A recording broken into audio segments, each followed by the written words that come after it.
Right. Well, hi. Nice to see you all today. My name is Ellen Ramsey. I'm the Institutional Repository Libra Librarian here at UVA. I'm a Curry grad, so I know what this is about. Although it was a long time ago and I never got to work in beautiful Bavaria where we are today. What we're going to talk about today is the process for submitting final dissertations and theses into the institutional repository, which is called Libra. So you can go ahead, Kay. There we go. So as I said, Libra is our institutional repository, and it's the electronic home for where we're collecting scholarly output of the university. For about the last 2 years, we've been collecting electronic theses and dissertations in this tool, as well as other kinds of scholarly output. Okay. So what exactly is an institutional repository? Well, as we said, it's a home for self-depositing scholarly works. And the general mindset behind institutional repositories is that they are intended to be open access. And I suspect, being as where you are in your graduate programs, this is not a new term to you, but just so that people understand what that is, it's allowing access to materials without necessarily having to go through the gateway of a subscription or a publisher. We do have some allowances inside of our repository for how much access, the level of access you want to allow to a particular piece of scholarly work.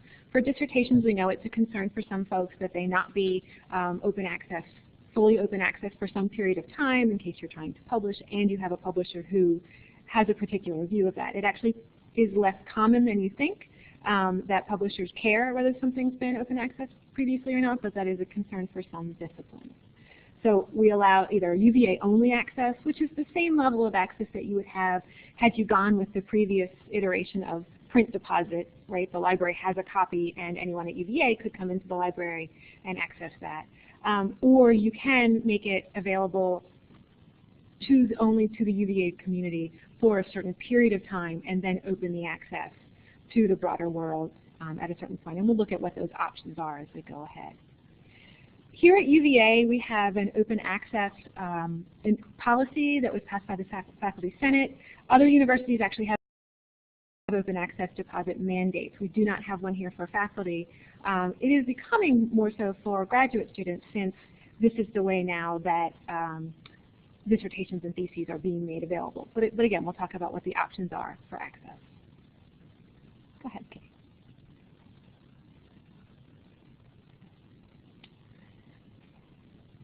Where we are at UVA with electronic theses and dissertations is Curry and architecture are pretty much the last two major schools to go in as of this semester. So we pretty much have university-wide participation in our electronic theses and dissertation tool. And you guys are the first cohort of Curry students to be depositing into Libra. So if you have extra questions, we expect that. And that's why we're doing some of these sessions, and we'll continue to do that. We want to make sure that you know who we are and where we are, and you can ask us your questions. The things to realize about the electronic deposit are that this is the only copy of record that will be available of your dissertation or thesis. It is a very, very common thing at this point for an institutional repository to hold a thesis rather than some of the tools that maybe you've seen some of your other colleagues do, things like ProQuest, which is what we used to use. So this is where we're going. And you'll see this at other institutions as well. Some of the reasons beyond open access that we're putting in, theses and dissertations into the institutional repository, it's much, much quicker. It's less expensive. It is more integrated with your graduation requirements and process. It's a much more streamlined process, and most people have really seen both a time and a cost benefit to it. Things that you want to think about, and I know this is a particular concern for some folks at Curry because of the way that you can do the prior publication option for articles in your dissertation. If you have a piece that you've published elsewhere, you do want to make sure that you either retain the copyright or that you have permission to publish it in a dissertation, in an open access dissertation. Again, we do have embargo options. But you want to make sure for anything that you're putting in your dissertation that you have the proper permissions. And this has always been true.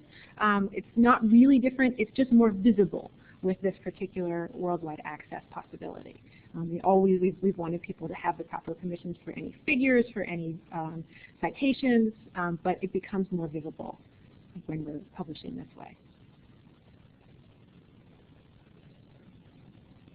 So we have a lot of information about copyright that the library has that we can share with you when you have specific questions.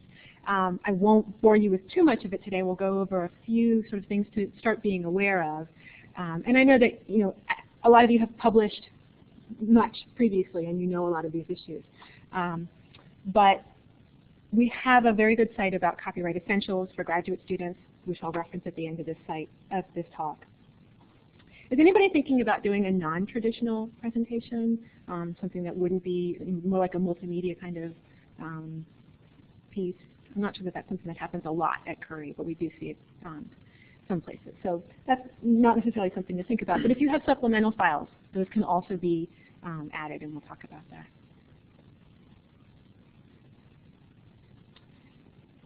One of the things to keep in mind about open access is what are your copyrights? And when you are signing a publisher agreement, these are things to be looking for. You can actually negotiate with a publisher and say, you know what, I want to retain my copyright. I'm not going to sign it over to you because I want to be able to share this work freely. And we have some really good information about that at the library. Other things that you want to be aware of, I know particularly at Curry, there's a lot of data gathering.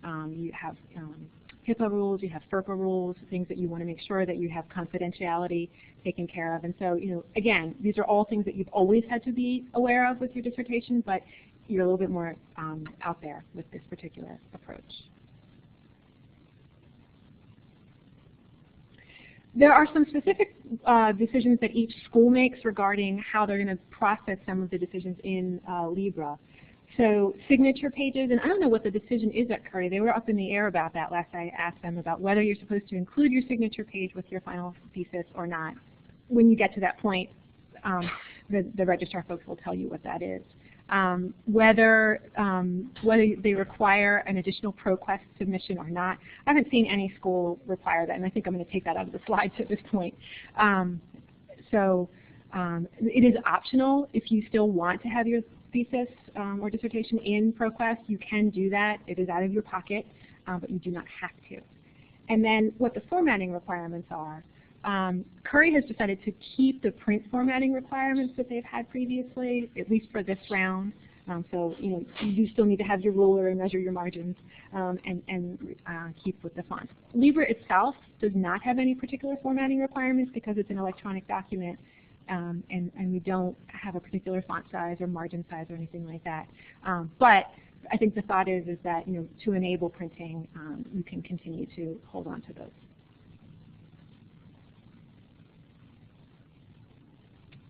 As we said, the Libra file is the copy of record, and it seems like that makes perfect sense right now, and of course that's going to be my final copy. I cannot tell you how many requests we get from graduate students after they've deposited and go, oh, there was something wrong, I need to correct it. And I ask that you think about it this way. If you were depositing the print copy into the library shelves, you would not go in there with your scissors or your black marker and redact a piece that was not correct. You would go through a very formal process to replace that copy, and you would darn sure make certain that it was the way you really wanted it to be before you put it on the shelf. So we ask that you take the same amount of care when you're uploading that electronic file.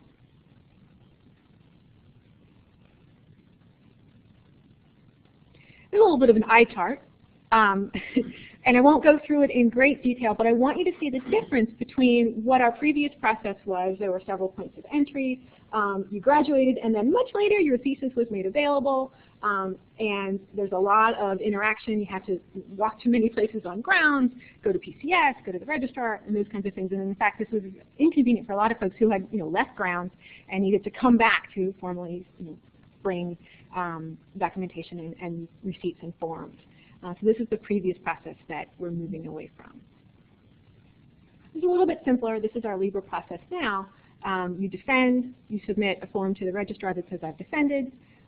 There is interaction with the student information system. When you've defended, there's a little flag that the registrar sets and says, yay, this person has defended, and that allows you to have the eligibility to submit into Libra. You can only do that after you've defended. If you went there today and clicked on Submit My Work, you could submit open access articles, things that you published, but you could not submit your dissertation yet until you've had passed that, what we call the defense milestone.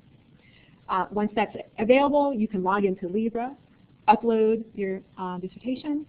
You put your PDF in there, you include a little bit of background information about your dissertation, who your advisor is, those kinds of things. We'll look at that.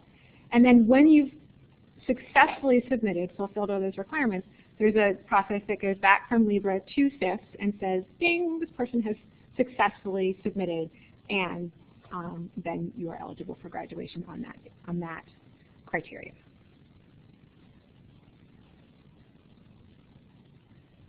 Just a comparison of the costs, and I think it's more now. But to go with a paper submission, it was at least $124. If you went with a CD, it's been $85. And then if you want additional copies, if you wanted to register for your copyright via ProQuest, and ProQuest also has an option for what they call open access. So the way that ProQuest works is that if a university has a subscription to their database, you can see the full text of the dissertations that are deposited and theses that are deposited there. If they don't, then all people can see is the abstract or whatever metadata you've put in. If you opt for the open access, it's $160 to make it available regardless of whether schools have access to that database or not. So you can see what the costs have been for the previous iteration. There's no cost for submitting to Libra at all. And there is no limit, unless you decide there is one, on the access to it. If you want to additionally submit to ProQuest, you can do that directly with ProQuest. Previously it was done through printing and copy services, and that was sort of middleman management, and there were some additional fees that PCS was charging for their management of that. If you want to submit to ProQuest independently, you can. You can also register copyright. You can do it through ProQuest, or you can do it directly through copyright registration with the federal government. I think it's $20 cheaper to do it that way. And you can, if you want to, opt for paying for open access through ProQuest, but I would not recommend that since you already have open access through Libra. It is Google searchable. It's probably not necessary to pay that additional fee to ProQuest, even if you do opt to put your dissertation there, and some people do. So this is what the Libra interface looks like. I would love to be able to show you this live, but because of the interaction with CIS and having the permissions to be able to get in there, it makes a little bit more sense to do it in this canned format. For you all who are planning to graduate this semester, the deadline for getting your work into Libra after you have defended your dissertation is April 29th. Okay, so that is the date by which you will want to have your deposit completed to fulfill your graduation requirements. I will be in my office on April 29th. So when you're ready, you would click the Add Your Work button.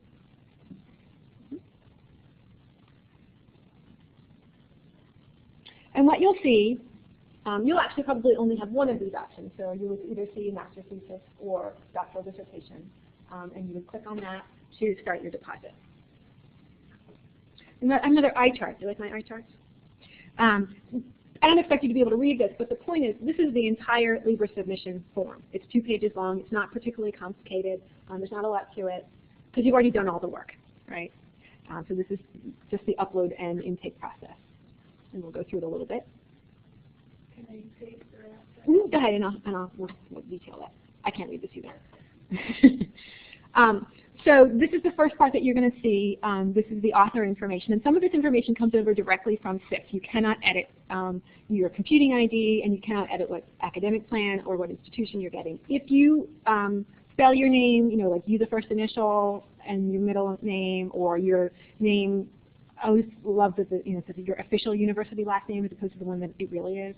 If you hyphenate it differently, something like that, you can have this appear, especially the way that you like to be presented when you're published. That may be different than the way that the university has your record. So you can edit that. You need to enter your advisor information. The easiest way to do that is put in the computing ID of your advisor. There is an option though if you happen to have an advisor who's not at UVA, you can also enter that information. You can enter, and it will populate that. Go ahead. And if you have lots and lots of advisors, you can enter as many as you have, or as many as you want to. Yep. This is a key point. The title of your dissertation or thesis is entered actually by CIS. So when you have defended, that's the information that they're collecting from you, that the registrar, which is Sheila Sprouse here at Curry, she will collect that information from you. And that information has to be entered by the registrar. You cannot edit that title. If it's wrong, you need to go back to the registrar and let them know they need to correct it there. Because we want what's in Libra to reflect what's also in the student information system, what's in the academic record for you. We don't want that to be different. Should they stop complete or complete the upload? If there's no title, you won't be able to complete the upload. Yeah. There is a license agreement with Libra. And there are a couple things to understand about this. First of all, you are agreeing that you either hold the copyright or you have permission to be publishing everything that you're putting into the dissertation. So you're the copyright holder for your dissertation, but if you've got additional materials in there that have been published before or belong to someone else, you're acknowledging, yes, I have permission to be putting these resources into my publication. You're also, the university also needs a license to say, hey, you know, we're granting copyright to the student in this case. Students do hold copyright for their dissertation. And we're saying that we're only going to share it for non-academic purposes. We're not going to sell it. You know, those kinds of agreements with the university as well.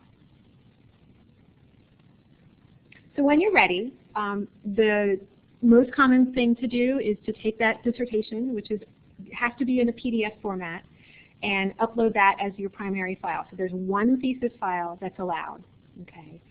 And it has to be a PDF format. We do recommend that you use a particular format for the name of it, because if somebody's looking around for dissertations to read or doing research and every file says thesis, they're not going to know which one it is. So we do recommend that you use the convention of your last name, your first name and middle name or middle initial, and the year of the dissertation. That will really help when people are organizing their research. You can upload supplemental files, and those do not need to be PDF in format. We've had people put up videos, we've had people put up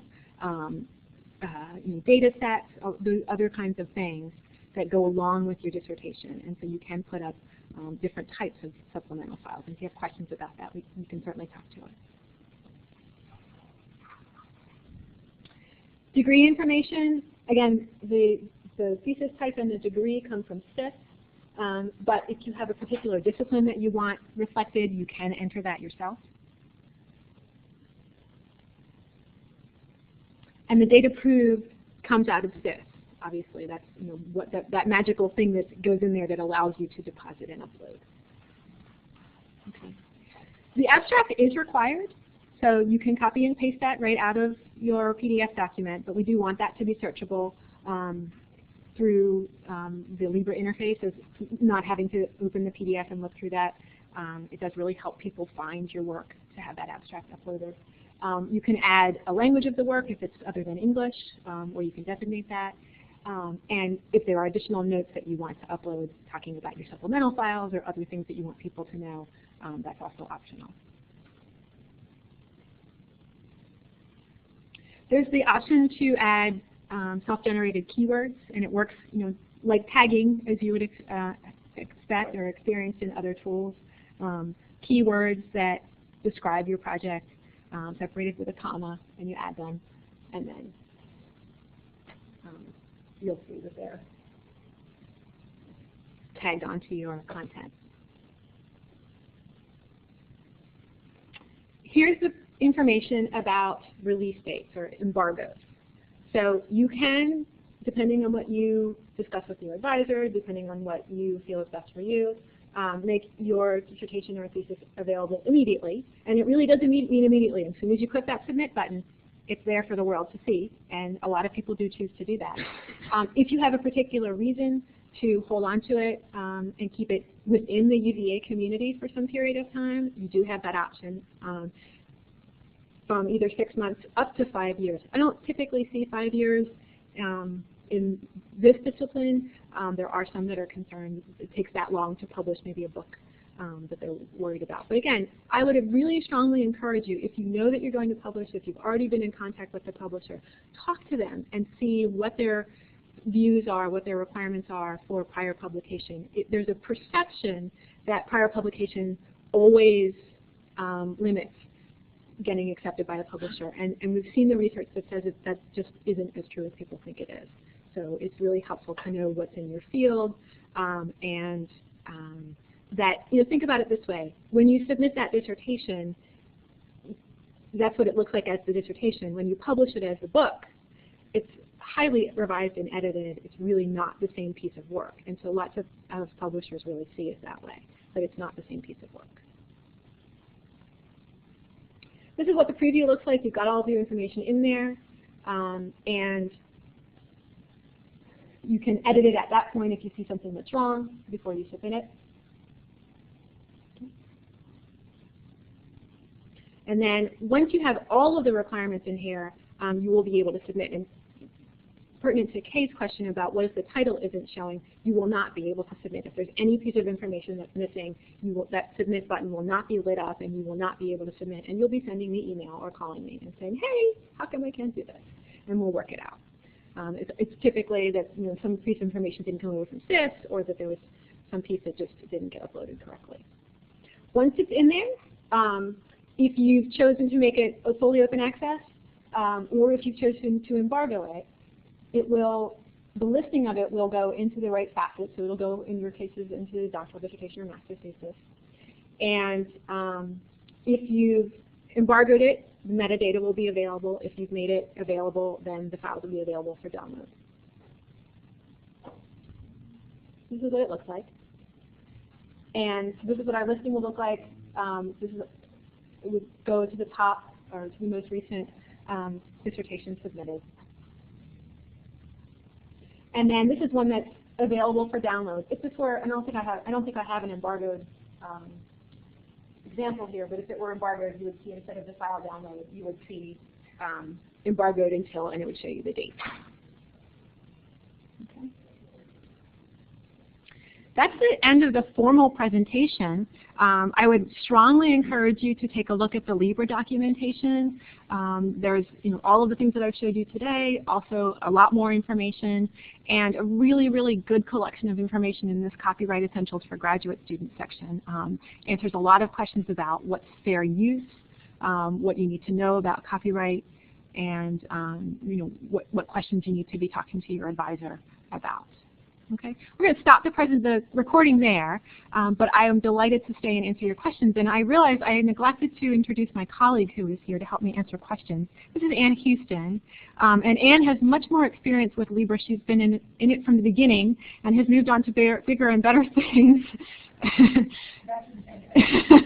Now that they've hired me, and Ann has been doing this out of basically the goodness of her heart while directing humanities and social science librarians at Alderman. So she's much more of a copyright expert than I am. So, all right. I want to add one thing. Sure.